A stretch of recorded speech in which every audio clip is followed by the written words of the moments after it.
Viewpoints on the talk station FM 107 AM 1240. This portion of the program has been pre-recorded to accommodate the schedule of our guest, Steven Camarota of the Center for Immigration Studies. I'm looking forward to hearing his observation about, recent issues association to immigration, the president's announcement that the country is full, and compare that to another story that is appearing today, as a matter of fact, in the New York Times that disagrees with the president's observations, but more importantly, to get an understanding of the whole immigration issue. It's something that, looks on its surface to be simple and complete, but I think is a little more complex. And to sort of help us with the complexities, we've reached out to Steven Camarota, again, with the Center for Immigration Studies, where he is a director of research. And with that, Steve, good afternoon. Thanks for joining us. Appreciate your time. Well, thanks for having me. This is a very complicated issue, at least in my estimation. We've got now tens of thousands of asylum seekers, immigrants. That whole issue of immigrant versus asylum seeker gets kind of confused as well. I read a recent story, as a matter of fact, a New York Times story, that there's some concern about the immigrants who are located in Florida, of all places. And of course, we get into the issue of the experience recently, I say recently in recent history, of the asylum seekers, the boat people from Cuba. So, this is a complex, and correct me if I'm wrong, but it sounds to me like a little more complex than just a matter of we've got to stop people at the border. So am I right or wrong? Is this a little bit more complex than we're making it? Immigration has many components, right? We have legal immigration, which is about 1 million people a year. Mm-hmm. We have illegal immigration, which includes people who come on temporary visas, like a tourist or guest worker, and then never goes home, as well as people who surreptitiously cross the border. In general, it looks like we have about 1 million, we know about 1 million, a little more than that each year, green cards. That's the permanent residency that lets you become a citizen after a few years. Then we have the illegal immigration. It looks to be about 600,000 new illegal immigrants a year who either sneak across the border or otherwise get in illegally or overstay. Probably at this point, it's again about 50-50 in terms of overstays, maybe 300,000 overstays, 300,000 illegal border crossers. Included in the illegal totals are people who are caught at the border but who we don't turn around because they apply for asylum, they have a child with them, or there is some other circumstance that compels or causes us to release them into the United States. Okay, let me interrupt you on that very quickly. You use as a qualifier the availability of children, the fact that there is that these individuals might have a child with them. Does that move them up in their status insofar as being rather than being an illegal immigrant, an asylum seeker? Does the mere presence of a child does not. Okay, but it good. Greatly complicates everything. Yes. Let me start with a very quick observation that all Western societies have found, regardless of immigration, forget about immigration, that it is very difficult to put children in appropriate institutional settings and not have an unfortunate and very troubling incidents of abuse. It's the whole reason that almost every Western society has moved away from orphanages. Even though the foster care system is loaded with bad stories, we still conclude that bad system is still better than orphanages where you hold children in institutions. Making it doubly complicated is if you try to keep a family together, then you have an institution where there are grown-ups, the adults who are with the children, and then another family who have adults and children. Whenever you hold children and adults together, the possibility of problems becomes even more profound.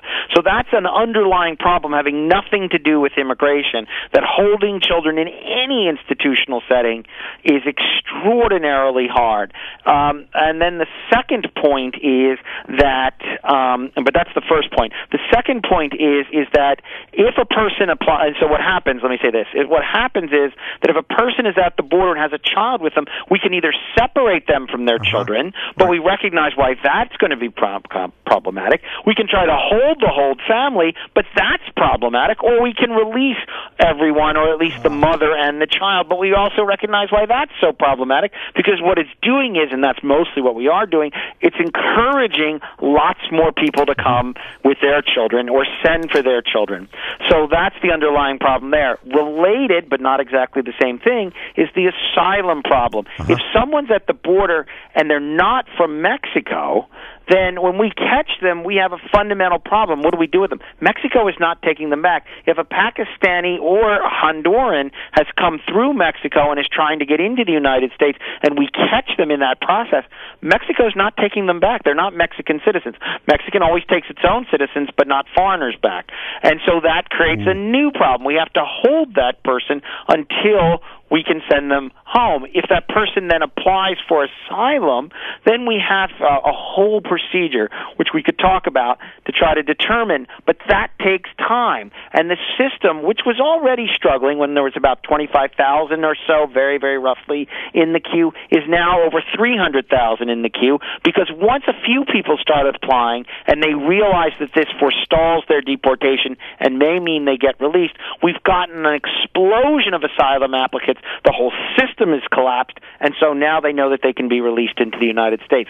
So the presence of a child or the application for asylum is a ticket into the United States, not 100%, but word is out. Everybody gets it, particularly in Central America, that this works. Now, remember, it wouldn't work for someone from Mexico in the same way, because you can return them right to Mexico, and Mexico would take them back. Same with Canada. But the situation for non-Mexicans is the issue, and that's mostly what we're getting at the southern border. Does that help? That helps a lot. And of course, again, this is a big issue and one that defies a simple solution, I do believe. I'm going to get more information from you here in just a moment. Steven Camarota with us, Camarota, with us, Director of Research for the Center for Immigration Studies. Steven, the recent article, and of course this flies in the face, of course, the president's comment about the country is full, from the New York Times, in which, interestingly enough, the two reporters have identified states where there's been a decrease in population, demographic changes for all intents and purposes, written by Neil Irwin and Emily Badger. It's almost, if you will, my description of it, mind you, is an apologist approach. We need more immigration, it's almost saying to me in this story. And my first comment or question is, okay, yes, it'd be nice to populate some of these small towns and industries that are suffering, but are we getting the quality people that would best suit us for fulfilling these absences? And that's the other question. So the whole problem with this approach is that it sort of sees immigrants as a sort of abstraction, not as humans, as sort of placeholders, right? So one of the big problems with this approach is that immigrants don't go where there's not a lot of job growth. There's not a lot of job growth in upstate New York. There's not a lot of job growth in western Pennsylvania. There's not a lot of job growth in West Virginia or parts of Kentucky, and guess what? There's not many immigrants there either. You're not going to get people to go just because the town's population is declining. The town is declining in West Virginia or Iowa or some other place because the economy's not very dynamic. There aren't job opportunities. Immigrants go to where there are job opportunities. Or put it simply, there's about 100 counties in America, and 3/4 to 4/5 of all immigrants go to those 100 counties. And they're not in West Virginia. They're not in western Pennsylvania. They're not in upstate New York. They're not in the northern half of Maine. People go where there's job growth. So it's silly to imagine that the immigrants are going to, quote, repopulate depopulated areas that are suffering from problems. Immigrants don't go to those places. The other issue is, here's the thing your listeners have to decide. If we had no immigration, which would be very unlikely, the Census Bureau has provided us with certain projections, and you can tease out the results, and I report them on my webpage. But here's the bottom line. Immigration will add about 75 million people to the U.S. population between now and 2060, or, that's using a 2017 base. So in about a 43-year period, about 4 decades, you get about 75 million more people than otherwise would be here. If we didn't have any immigration, the population would be about 4 million larger. So we'd still grow, but not that much. So the question is, does making our country much larger, the overall population, remember, there's only 10 states and 100 counties where all the immigrants are going, basically. Really? Does that improve the quality of our life? And I think that's a very open question. I think you can argue that having a much larger population has negative impacts on society. It reduces open space and wild areas. It increases traffic and congestion. But to suggest that a country with, nearly 330 million people needs to grow by 75 million more seems kind of silly. It ignores the actual numbers and thinks of immigration as some kind of abstraction. Steven Camarota, begin with the Center for Immigration Studies with us this afternoon. Excellent observation on that one, Steven. I didn't even make the comparison of why people are leaving these towns. Yeah, they're leaving them because there are no job opportunities. Otherwise, there would be magnets. Case in point, North Dakota, pretty sprawling and sparsely populated state that's growing in population. The reason? Jobs. Oil production. But South Dakota isn't. And that's a perfect example. Montana and Wyoming, not so much.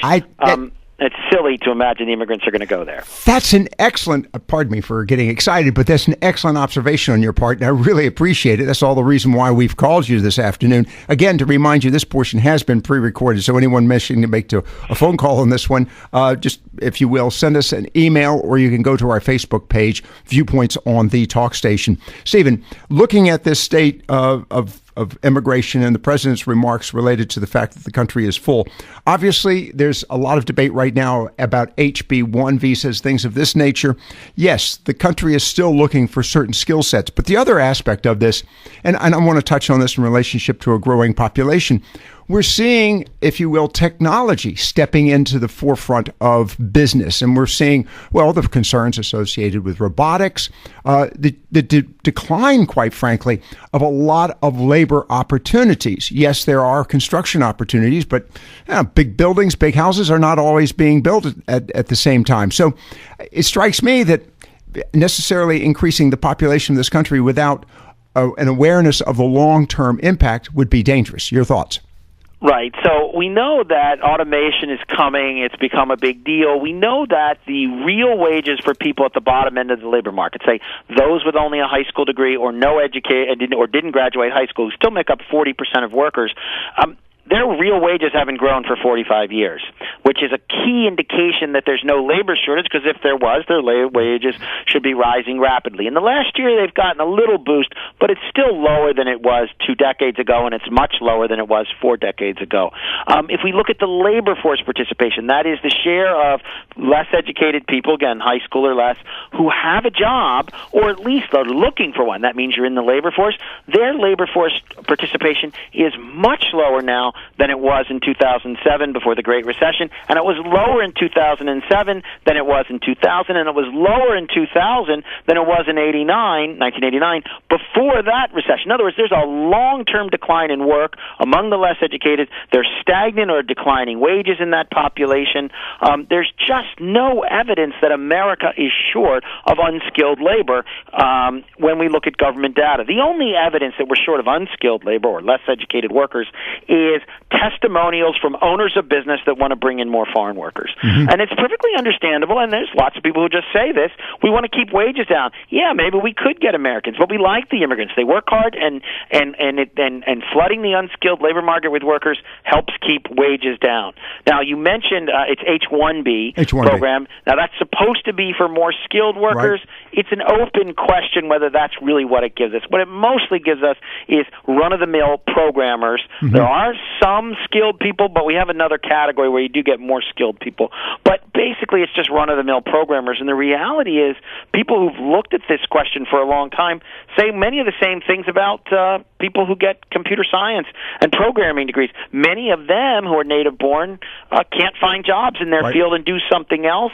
And real wages for programmers haven't grown really much at all in the last 20 years. Again, not an indication that we're short of workers. What it really is employers like these folks. They're more compliant. You're sort of tied to the employer. It's a great way of getting cheaper labor maybe, or at least getting workers who are more docile and not willing to, pressure for more benefits or time off or better working conditions. So that's probably mostly what it's about, and that's understandable. Employers always have that interest, but whether we have as a country or as an American people have that interest, that's a different question. Again, Steven Camarota with us, the Director of Research for the Center for Immigration Studies, and I'll give you the website here in just a moment. Steve, as we wrap it up, you mentioned the issue of farm labor, and I know that in many instances, and in California, as a matter of fact, in the area of strawberries and a few other product lines, they're working on robotics, ways to harvest without human contact. So even that industry is recognizing the benefits of technology. Am I correct on that? Absolutely. And always remember this. When you think of immigrant labor, the last thing you should ever think of is a farm worker. Overall, only 4% of all immigrants work on the farm, and overall 4% of illegal immigrants. Overall, 2% of all immigrants, legal and illegal together. But if you just look at illegals, there are only 4% of them work on the farm. Remember, there are something like 8 million illegal immigrants working in the United States. Maybe 400,000 work in farm labor. It's just a relatively small percentage, and that's from Pew Research Center. And that's not my research. The bottom line is, we have an unlimited guest worker program for agriculture. Employers don't like it. Maybe it needs to be streamlined. But we should not let a concern for a tiny sector and a tiny fraction of immigrants and illegal immigrants drive concern or drive the immigration debate. We can let in guest workers if we want in agriculture because we don't want to automate, which seems a mistake, but even if we didn't, the probable solution there is automation, but always remember that when it comes to immigration, farm labor is almost irrelevant, except for the fact that farmers are politically powerful and they're always pressuring for more workers, and maybe we could give it to them, but it's almost irrelevant to the overall immigration debate. Steven Camarota with us this afternoon. Steven, do appreciate your time. Very quickly, for the audience, the website for Center for Immigration Studies? It's CIS.org. CIS, like Center for Immigration Studies, abbreviated, .org. CIS.org. Steven, as always, thanks for being with us this afternoon. Thanks for having me. Viewpoints on the talk station, FM 107, AM 1240.